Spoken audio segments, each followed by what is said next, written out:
Përshëndetje gjithëve, unë jam Ariela Zineli, jam aktiviste e Lëvizjes Bashk prej shumë vitesh, që kur ne kemi qenë organizata politike, dhe tani më jam edhe kandidate për qarkun e Vlorës.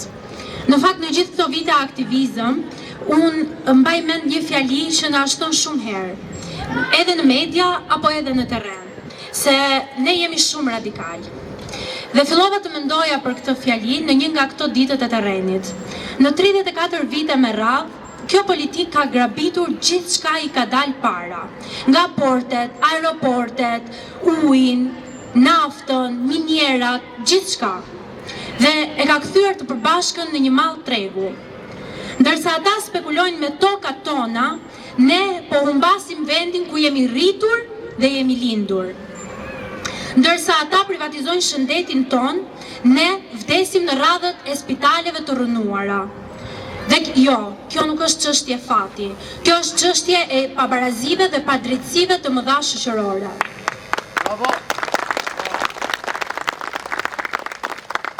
Prandaj në këtë moment ne duhet të themi me zë të lartë se ne nuk sakrifikojmë dhe nuk përulemi më.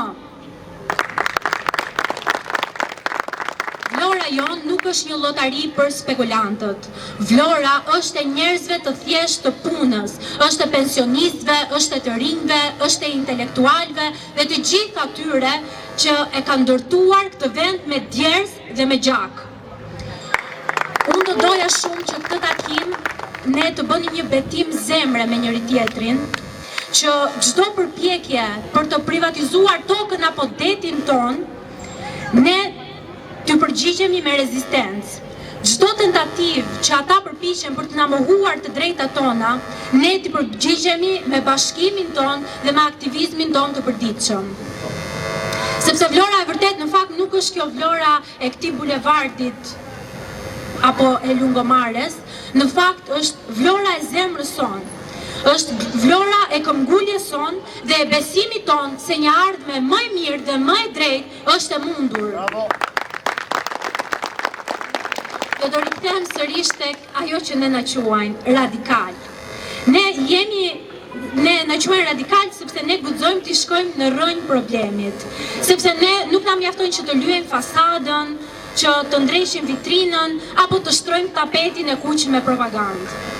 Ne nuk pranojmë që të jemi pjesë e pazareve të oligarkisë ekonomike apo politikës së korruptuar. Ne kërkojmë drejtësi, jo shfaqje televizive. Ndaj në gjithë këtë rrugëtim, ju ftoj të gjithëve ju që përmes votës suaj, por jo vetëm, përmes angazhimit tuaj të përditshëm, ne të mund të bëjmë një ndryshim të vërtet dhe jo grimosje të sistemit që na ka shtypur për dekada. Duan apo nuk duan ata, të resi ka ardhur koha dhe Shqipërinë, Vlorën, do ta rregullojmë. Me hir a me pa hir. Bravo.